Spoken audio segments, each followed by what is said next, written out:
करते हैं basic statistical descriptions of data कि आपके पास जब कोई भी डेटा सेट आता है तो basically it contains some numbers, कोई न्यूमेरिकल क्वांटिटीज़ है आपके पास।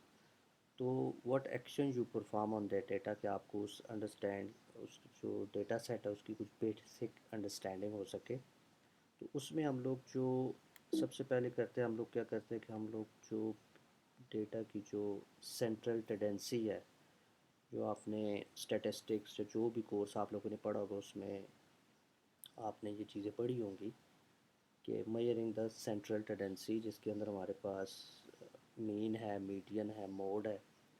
तो मीन बेसिकली क्या है? Mean is a simple average. जो आप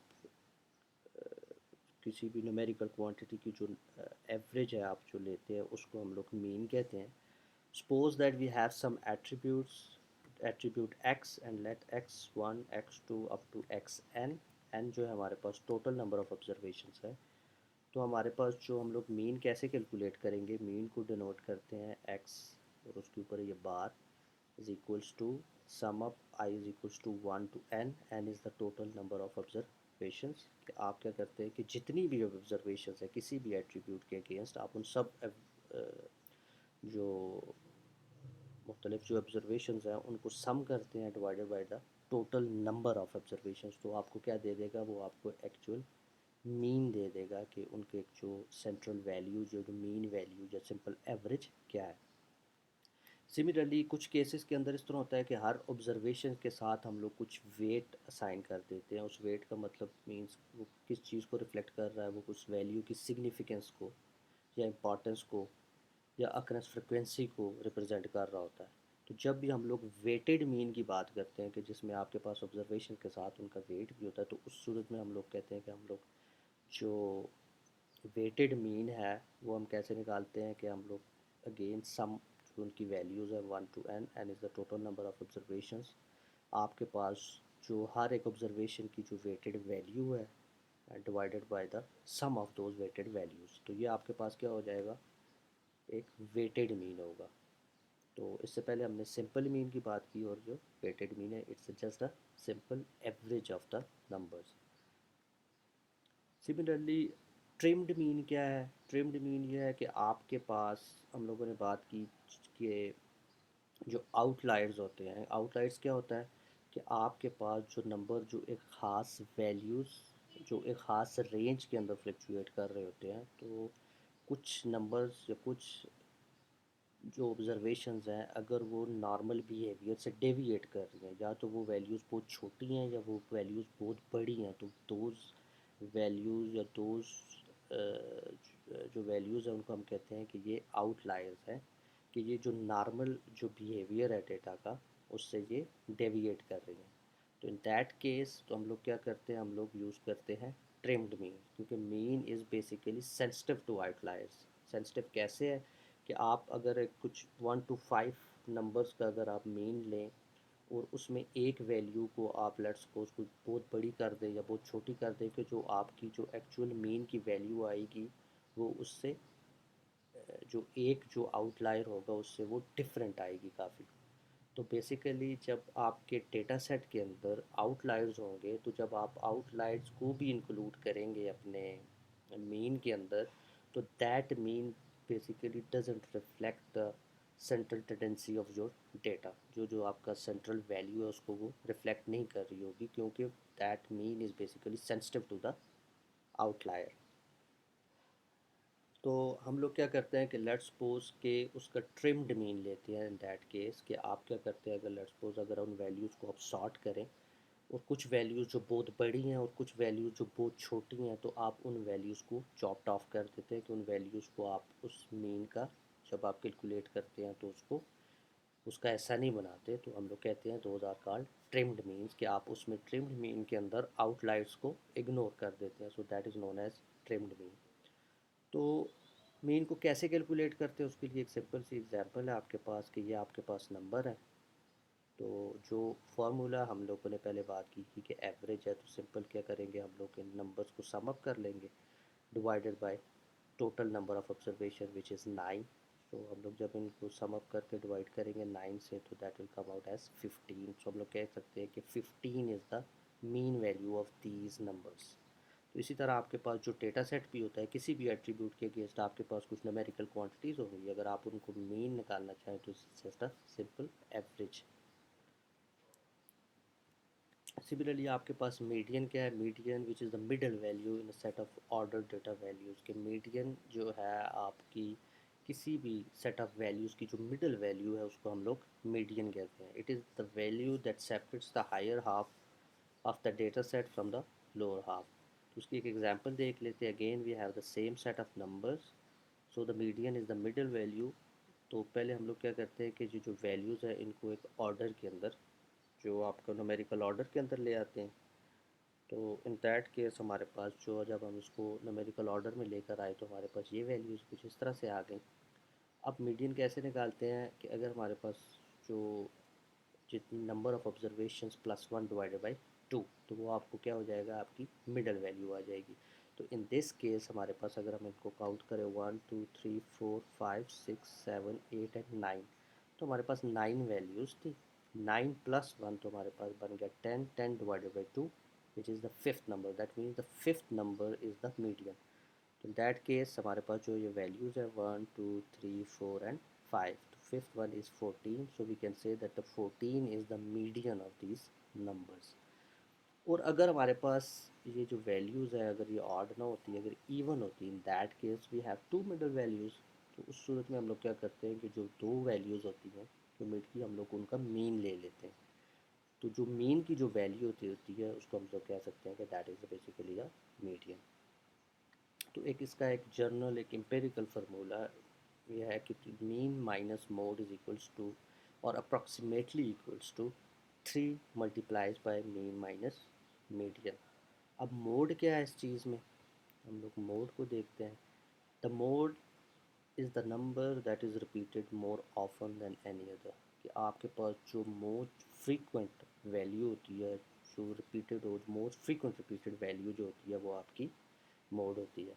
तो इन दिस केस अगर हम लोग इस एग्जांपल में देखें तो हम लोग 13 को देखें, 1 2 3 4, 13 जो है 4 टाइम्स रिपीट हुई है, तो that is more than any other number in this list of numbers. तो हम लोग कह सकते हैं कि 13 इज़ द मोड। सिमिलरली एक और टर्म है दैट इज़ रेंज, कि आपके पास रेंज क्या है, तो the range of the list of numbers is just the difference between largest and the smallest value. कि आपके पास इस नंबर के अंदर, ये जो आपके पास जो लिस्ट ऑफ नंबर्स है इसके अंदर सबसे बड़ी वैल्यू और सबसे छोटी वैल्यू के दरमियान जो डिफरेंस है, तो हम लोग कह सकते हैं कि this is called known as the range. तो हमारे पास जो सबसे बड़ी वैल्यू है वो 21 है और जो छोटी वैल्यू है वो है 13। So it's 21 minus 13 is equals to 8। तो for these list of numbers हम लोग कह सकते हैं कि 8 इज़ द रेंज। सिमिलरली हम लोग देखते हैं कि हमारे पास जो डेटा सेट है वो मुख्तलिफ़ शेप्स का होता है। जब हम उसको प्लॉट करते हैं ग्राफ के ऊपर, तो हम लोग अक्सर ये टर्म्स हमारे पास आती है कि हमारे पास डेटा सिमेट्रिक है, स्क्यूड है, पॉजिटिव स्क्यूड है या नेगेटिवली स्क्यूड है। तो हम लोग बात करते हैं सबसे पहले सिमेट्रिक डेटा की, कि सिमेट्रिक डेटा कौन सा होता है कि जिसमें हमारे पास मीन, मीडियन और mode they all lie at the same point. अगर एक ही सेम पॉइंट के ऊपर है तो हम लोग कहते हैं कि that is a symmetric data, जो जिसकी एग्जांपल या ग्राफ में यहाँ पे शो है कि हम लोग इस डेटा सेट को एग्जैक्टली टू हाफ के अंदर डिवाइड कर सकते हैं इसमें, क्योंकि इसमें हमारे पास मीन मीडियन मोड की वैल्यू एग्जैक्टली सेम है। सिमिलरली स्क्यूड डेटा जो होता है कि जिसमें हमारे पास, अगर आप इस ग्राफ को देखें या इस ग्राफ को देखें, तो इस डेटा सेट को जो है इस तरह हाफ में हम लोग इजीली नहीं कर सकते। तो पॉजिटिवली स्क्यूड क्या होता है हमारे पास, कि जिसमें हमारे पास जो मोड की वैल्यू है वो आपकी मीडियन से लेस हो, तो उसको हम लोग कहते हैं कि ये पॉजिटिवली स्क्यूड है। और अगर मोड की वैल्यू उससे ज़्यादा हो तो हम लोग कहते हैं that is known as a negatively skewed, जो कि यहाँ पे आपके पास गिवन है। So positively skewed means the mode is greater than the less than the median, and more than the median is negatively skewed. अब मीन मीडियन मोड क्या है ये आप लोगों ने देख लिया।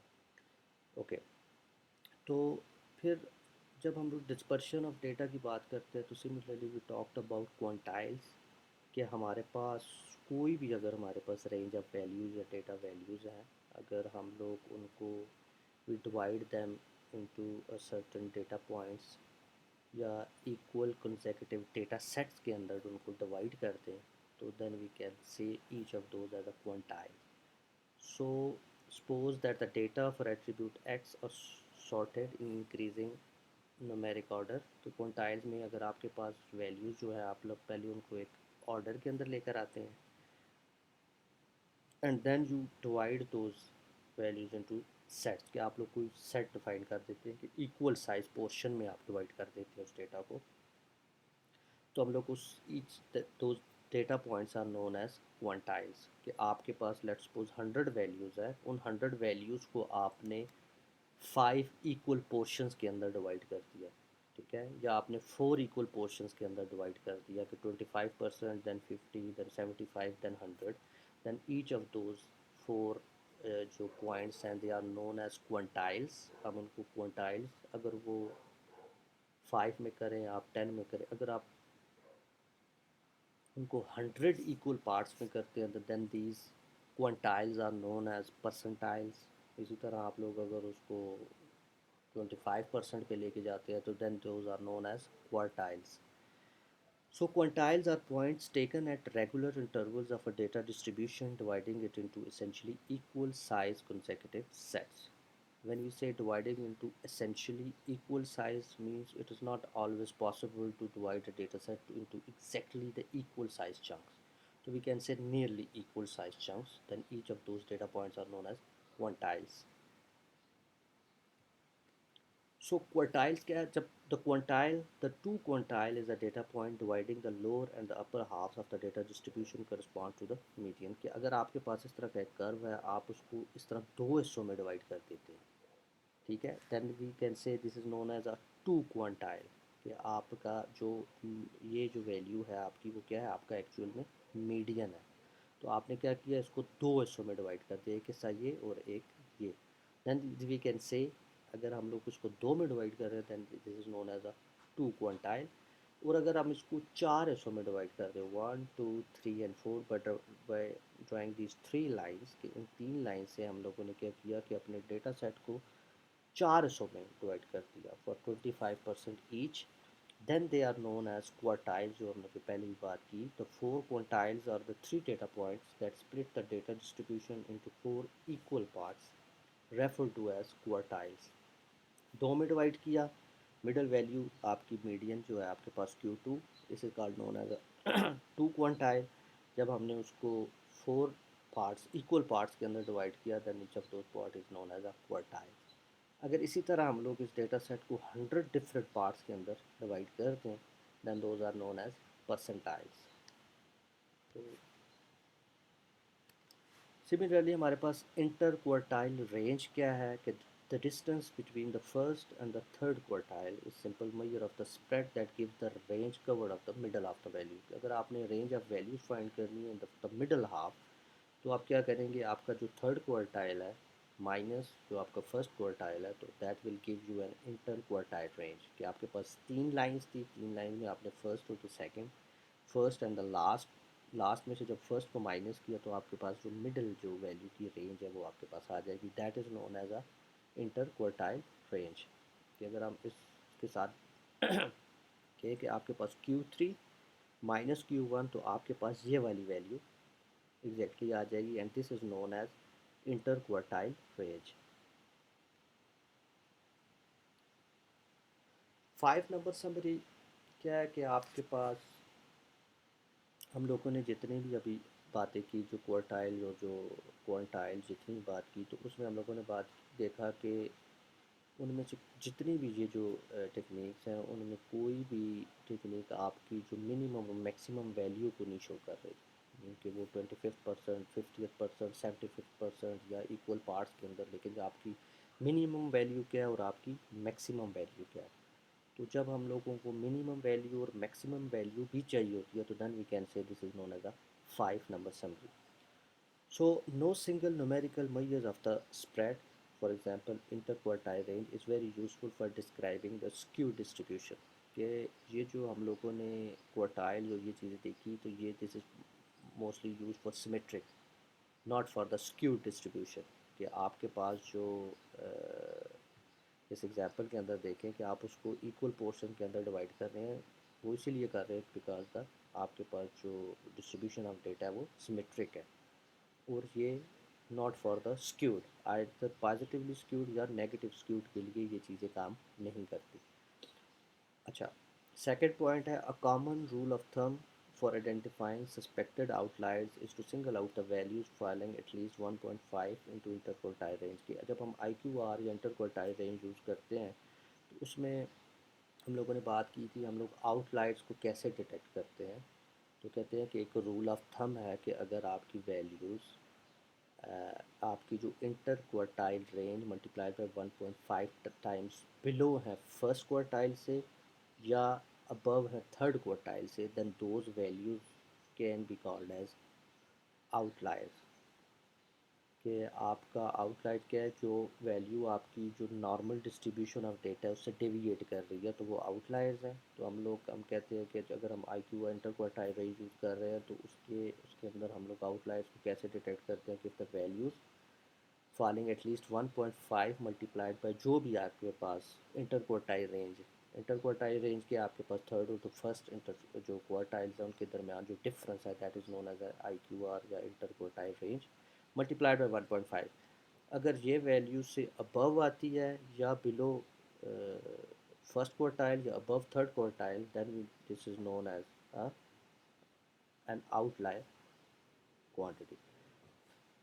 The third point is that Q1 the median and the Q3, जो अब हम लोगों ने बात की कि अब आपके पास जो क्वार्टाइल्स हैं जिसमें आपके पास फर्स्ट जो Q1 है और देन द मिडल वैल्यू जो आपके पास हमने बात की मीडियन है, then Q3 together contain no information about the end points of the data.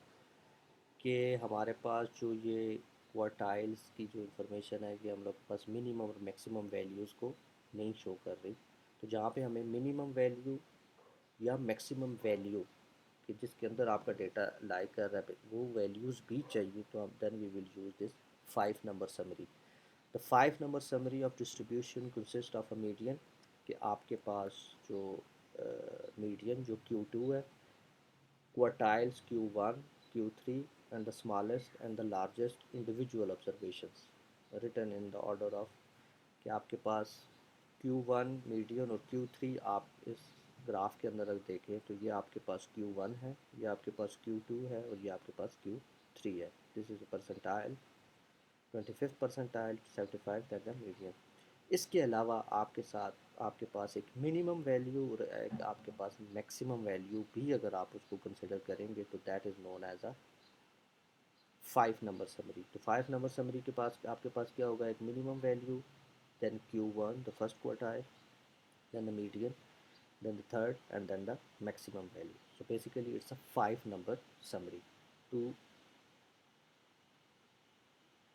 see your data or to see the dispersion of your data. तो बॉक्स प्लॉट्स क्या होते हैं कि हम लोग it's one way of visualising data distribution. A box plot incorporates the 5 number summary as follow, कि आप अगर आपके पास अगर इस तरह की 5 नंबर समरी आप लोग अपने डेटा सेट की देख रहे हैं तो उसको आप विजुलाइज कैसे करते हैं, with the help of box plots. Typically, the ends of the box are the quartiles so that the box length is the interquartile range. तो इसकी अगर हम एग्जांपल देखें तो these boxes are known as the quartiles, और इसके अंदर जो मिडल वैल्यू है इसको ये क्या है, ये आपका मीडियन है। ये जो आपके पास डॉटेड वैल्यू जो आपको नज़र आ रही हैं these are known as whiskers, कि ये आपकी विस्कर है। और 5 नंबर समरी की अगर बात करें तो ये आपके पास इंटर क्वार्टाइल रेंज है, ये जो बॉक्स की जो टोटल लेंथ है ये आपके पास जो इंटर क्वार्टाइल रेंज है ये आपके पास मीडियन है, इन इसको विस्कर कहते हैं। और ये आपके पास मैक्सिमम और मिनिमम वैल्यूज़ है, तो जो आपसे सबसे छोटी वैल्यू और जो सबसे बड़ी वैल्यू है, ठीक है, उसको हम लोगों ने क्या कह दिया, वो इस तरह आपके बॉक्स प्लॉट के ऊपर शो होगी। अब कोई भी वैल्यू जो आपकी इस वैल्यू से, ये जो मैक्सिमम वैल्यू है या इस मिनिमम वैल्यू से आउटसाइड होगी, जो इस लाइन से जो आउटसाइड होगी, then those points are known as outliers. अगर हम इसमें बात करें तो ये जो दो डॉट शो हो रहे हैं तो the both those dots are outliers, कि ये आपकी जो नॉर्मल डिस्ट्रीब्यूशन ऑफ डेटा है उससे डेविएट कर रहे हैं। तो यही चीज़ आपके पास लिखे है कि typically the ends of the box और at the quartile so that the box length is the inter quartile range, जो हम लोगों ने अभी बात की। और within the box the median is mark by the line within the box, कि ये आपके पास मीडियन आ गया। Two lines called whiskers inside the box extended to the smallest and the largest observations। तो ये बात हम लोगों ने डिस्कस कर दी कि इसको विस्कस कहते हैं, और ये आपकी स्मॉलेस्ट और लार्जेस्ट वैल्यूज है, और any values that lies outside of this range are known as outliers. Similarly आपने स्टैटिस्टिक्स के अंदर आपने वेरिएंस और स्टैंडर्ड डेविएशन को भी देखा होगा, which is use to see the dispersion of the data. तो वेरिएंस स्टैंडर्ड डेविएशन क्या है, कि जब हम बात करते हैं कि a low standard deviation means that the data observation tends to very close to mean. अगर हम वेरिएंस स्टैंडर्ड डेविएशन की एक जनरल सी एक आप से पूछा जाए कि क्या है, तो हम लोग कहते हैं कि वो वैल्यूज़ हम लोग ये देखते हैं कि जो वैल्यू जो है अपने मीन से कितना डेविएट कर रही है।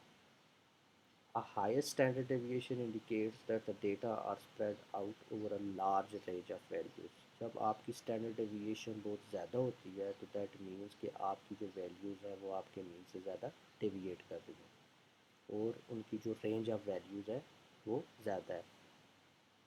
अब हम लोग वेरिएंस और स्टैंडर्ड डेविएशन क्यों यूज़ करते हैं फॉर डेटा डिस्पर्शन, क्योंकि इससे पहले हम लोगों ने जो क्वार्टाइल जो 5 नंबर समरीज भी देखी थी, they are also use for this data dispersion, कि unlike range and quartile the variance combines all the values in the data set to produce the measure of the spread। कि आपके जो data की dispersion है उसके लिए variance और standard deviation तमाम वैल्यूज़ को, तमाम जो आपके पास जो न्यूमेरिकल क्वांटिटीज़ हैं उसको कंसिडर करता है to define to for this data dispersion. जबकि आपके पास जो 5 नंबर समरी है that takes up only the 5 different points in your data set to define the dispersion. तो हमारे पास बात करते हैं कि द वेरिएंस क्या है। The variance symbolized by this s square या this mu square, and standard deviation क्या है कि आपका सिंपल क्या है कि जो आपकी वेरिएंस है उसका square root of the variance is known as standard deviation. तो वेरिएंस को हम लोग कैसे निकालते हैं, हम लोग देखते हैं कि variance of the n observations, again we have x1 x2 up to xn, n is the total number of observation for a numeric attribute x। तो हम लोग उसका वेरिएंस कैसे निकालेंगे, वेरिएंस को हमने देखा कि उसको डिनोट करते हैं थ्रू दिस, तो mu square is equals to sum up all the values x of i, आपकी कोई भी ओरिजिनल वैल्यू माइनस जो आप लोगों का मीन है। तो हम लोगों ने पहले बात की थी कि वेरिएंस सिंपली क्या है कि आपकी जो वैल्यूज़ है, जो इंडिविजुअल वैल्यूज़ है वो आपके मीन से कितना डेविएट कर रही है। So that means the each and actual value minus the mean of those values. कि आपके पास कोई भी अगर सेट ऑफ एट्रीब्यूट्स है तो आपने पहले क्या करना है कि उनका मीन फाइंड कर लेना है। जो आपके पास टोटल किसी भी एक attribute, let's suppose attribute x, it has the set of value, तो आप लोगों ने क्या करना है, इन सब ऑब्जर्वेशन वैल्यूज़ को सम करना है divided by total number of observation which is n। तो आपके पास एक वैल्यू आ जाएगी, then that value minus each of those individual values. तो x1 माइनस जो आपका एक सिंपल मीन आ जाएगा तमाम वैल्यूज़ का whole square, then x2 minus mean whole square, then plus x3 plus x4 up to xn, उसका तमाम वैल्यूज़ का divided by total number of observations. तो वेरिएंस बेसिकली क्या करता है कि आपकी जो वैल्यूज़ हैं वो आपके मीन से कितना डेविएट करती हैं ये आपको शो करता है, and that is calculated using this formula. जब हम इसी वेरिएंस का स्क्वायर रूट ले लेते हैं तो रिमूव, तो जब उसका स्क्वायर रूट लेते हैं then we can say this is known as a standard deviation. तो स्टैंडर्ड डेविएशन क्या होता है कि आपका जो जो वैल्यूज़ आती है वो उसी यूनिट के अंदर आ जाती हैं rather than into the square. तो हम लोग उसको कह सकते हैं ये standard deviation. So variance is calculated as the average square deviation of each number from the mean of a data set। तो उसकी एक एग्जांपल हम देते हैं। Suppose we have three numbers 1 2 and 3। अगर हमारे पास तीन नंबर है या तीन ऑब्जर्वेशंस हैं 1 2 एंड 3, तो इनका मीन क्या होगा, 1 + 2 + 3 / 3, तो वो आ जाएगा हमारे पास 2, and the variance is 0.667। Variance कैसे कैलकुलेट करेंगे, अगेन हमारे पास मीन आ गया 1, each observation 1 minus the mean whole square plus second observation minus mean plus third observation minus mean divided by total number of observation. तो हमारे पास क्या आ जाएगा, वेरियंस आ जाएगा। Similarly standard deviation is equals to square root of the variance। Standard deviation measures spread around the mean, इस पर भी हम लोगों ने अभी बात कर ली। Standard deviation measures spread about the mean and should be considered only when the mean is chosen as the measure of center। जब हम लोग किसी भी डेटा सेट की जो सेंट्रल टेंडेंसी फाइंड करते हैं through mean, then we can say that we can use variance and standard deviation to find the dispersion of the data. जब उसकी वैल्यू ज़ीरो होती है, that means there is no spread and all the observations have the same value. कि आपके पास सारी observations की values अगर same होगी तो हमारे पास जो स्टैंडर्ड डेविएशन होगा वो ज़ीरो होगा। अदरवाइज़ कोई भी वैल्यूज़ अगर उससे डिफरेंट होंगी तो हमारे पास जो स्टैंडर्ड डेविएशन है वो ज़ीरो से ज़्यादा होगा। Similarly standard deviation can't be negative. Then एक और बात कि standard deviation is sensitive to outliers, कि आपके पास a single outlier can raise the standard deviation. जिस तरह हमने मीन की बात की थी कि मीन भी जो है वो आउटलायर से सेंसिटिव है, सिमिलरली हमारे पास स्टैंडर्ड डेविएशन भी आउटलायर से सेंसिटिव, क्योंकि इसमें भी हम लोग क्या करते हैं, एक्चुअल वैल्यू जो एक्चुअल ऑब्जर्वेशन है माइनस जो मीन है, अगर उसमें आपके पास जो वैल्यूज़ अगर वो आपकी जो नॉर्मल डिस्ट्रीब्यूशन से डेविएट करेगी तो आपका स्टैंडर्ड डेविएशन की वैल्यूज़ भी डेविएट करेंगी। दैट मीन्स कि स्टैंडर्ड डेविएशन भी आपका is sensitive to extreme values, जो आपके पास ज़्यादा भी हो सकती है और कम भी हो सकती है। तो आज का जो लेक्चर था basically it's about the very very brief introduction of big data, जिसके बारे में हम लोग थ्रू आउट दिस कोर्स हम लोग डिटेल में भी बात करेंगे, एंड सम बेसिक जो स्टेटिस्टिकल डिस्क्रिप्शंस ऑफ डेटा है कि हम लोग के पास जब हमारे पास डेटा सेट आ जाता है तो वट सॉर्ट ऑफ फंक्शन या what sort of action we perform to understand the data. Data को अंडरस्टैंड करने के लिए कि उसकी डिस्पर्शन क्या है उसको अंडरस्टैंड करने के लिए सिमिलरली हम लोग कुछ ग्राफिकल मेथड्स भी यूज़ करते हैं कि हम लोग डेटा को ग्राफ के ऊपर प्लाट करके हम लोग डेटा को अंडरस्टैंड करने की कोशिश करते हैं। तो this is the very starting point of performing any kind of data analysis कि हम लोग पहले उस डेटा की अंडरस्टैंडिंग है। तो आज का लेक्चर में हम लोगों ने देखा एक ब्रीफ सा इंट्रोडक्शन देखा बिग डेटा का एट द बेसिक जो स्टेटिस्टिकल डिस्क्रिप्शन है। इसके अलावा मैंने पहले भी बात की थी कि हम लोग इसके अंदर जो प्रैक्टिकल काम होगा उसमें हम लोग पाइथन यूज़ करेंगे, और आप लोग अपनी अपनी जो मशीन है उसके अंदर आप पाइथन और उसके साथ जो मशीन लर्निंग लाइब्रेरी या साइकिट लर्न उसको इंस्टॉल कर लें, और जो डेटा मैनिपुलेशन की जो लाइब्रेरीज़ है जो हमने बात की थी, पांडास है या जो नमपाई है, उसको भी आप उसके अंदर अपने जो पाइथन के साथ उसको भी इंस्टॉल कर लें और उसको रेडी कर लें। तो जो आगे फर्दर के लेक्चर्स हैं उसमें हम लोग कुछ जो प्रैक्टिकल एक्सरसाइजेज भी साथ साथ करेंगे। तो आज का लेक्चर बस इतना ही है। तो इंशाल्लाह इसके जो हम लोग जो व्हाट्सएप का ग्रुप है, काइंडली मेरी ये रिक्वेस्ट है सब स्टूडेंट से कि आप लोग उस ग्रुप को ज्वाइन कर लें, क्योंकि उस ग्रुप के अंदर हार्डली देर आर 17 और 18 स्टूडेंट्स, और मोस्टली जो एमफिल IT फर्स्ट सेमेस्टर के स्टूडेंट्स हैं वही हैं। तो बाकी स्टूडेंट्स से मेरी रिक्वेस्ट है कि वो जो आपका जो इजी क्लास के ऊपर पेज है उसके ऊपर सारी डिटेल और इन्फॉर्मेशन गिवन है, तो आप लोग उस ग्रुप का हिस्सा बन जाए। कोर्स से रिलेटेड जो भी डिस्कशन होगी वो हम लोग वहाँ पे डिस्कस कर सकते हैं। इसके अलावा अगर हम लोग स्टूडेंट्स की अवेलेबिलिटी है तो we can arrange some sort of live session once a week.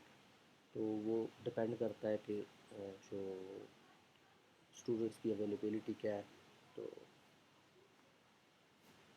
तो आज का बस लेक्चर इतना ही था। इंशाल्लाह फिर नेक्स्ट लेक्चर में मिलते हैं। अस्सलाम वालेकुम।